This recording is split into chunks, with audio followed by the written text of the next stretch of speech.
Volker Türk. ¿Lo recibirá?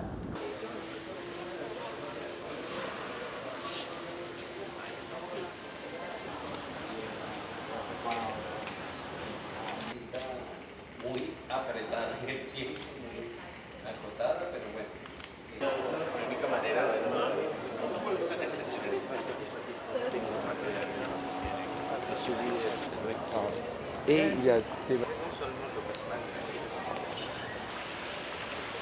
No sé si les importaría algún comentario.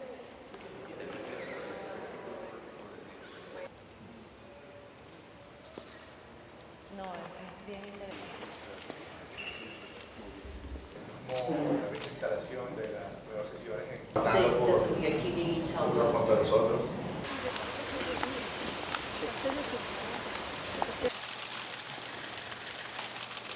Creo que lo llevemos al más alto nivel. Lo hicieron varias veces.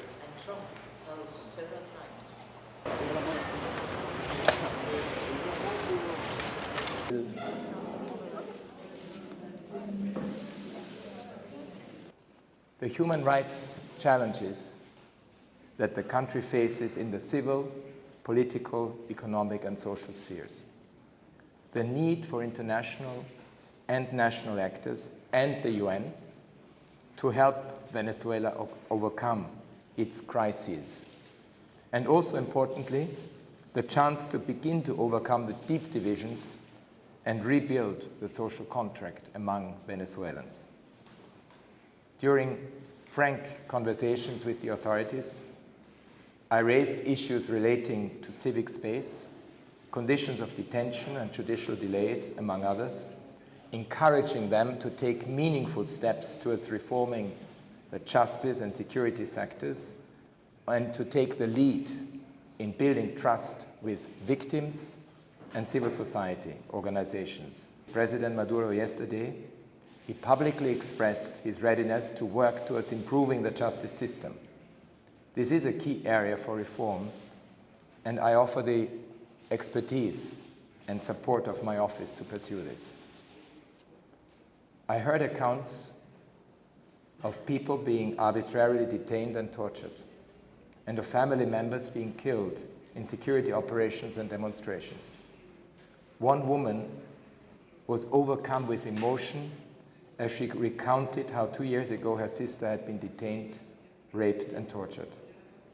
In my meetings with the President and the ministers, I called for all people who have been arbitrarily detained to be released. I was given commitments that torture complaints would be addressed decisively, fully investigated, and those responsible brought to justice. I encourage the authorities to take decisive steps to end torture once and for all, to ratify the optional protocol to the Convention Against Torture, which seeks both to prevent torture and improve conditions in detention. My team here conducts regular visits to detention centers, but as I flagged to the authorities, this needs to include all detention centers, including the ones run by the military. From my conversations with the authorities, I trust that we will soon have unfettered access to all detention centers in the country. I also urge the authorities to revise the very restrictive legal provisions that criminalize abortion, that lead to deaths of women who are forced to resort to risky clandestine procedures.